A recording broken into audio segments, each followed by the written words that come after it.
Hello everyone, welcome back to our YouTube channel. Quick guide. You are eager to start live streaming and connect with your audience in real time. You are in the right place.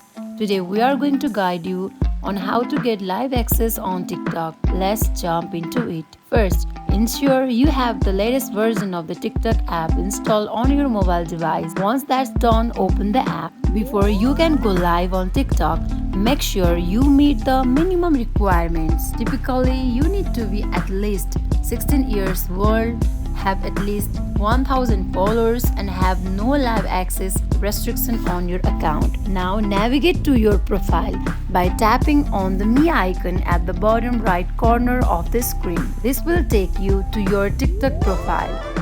In your profile, look for the plus icon usually located at the bottom center of the screen. Tap on it to start creating a new TikTok. Among the recurring options, you will see live. Tap on it to initiate the process of going live. Before going live, TikTok may prompt you to enter a title for your live stream. You can also add relevant hashtags to attract viewers. Once you are ready, tap on the Go Live button.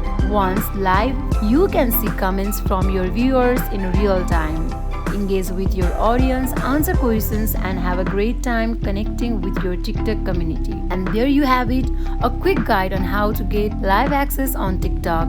If you found this tutorial helpful, give it a thumbs up, subscribe for more tech tips, and hit the bell icon to stay connected.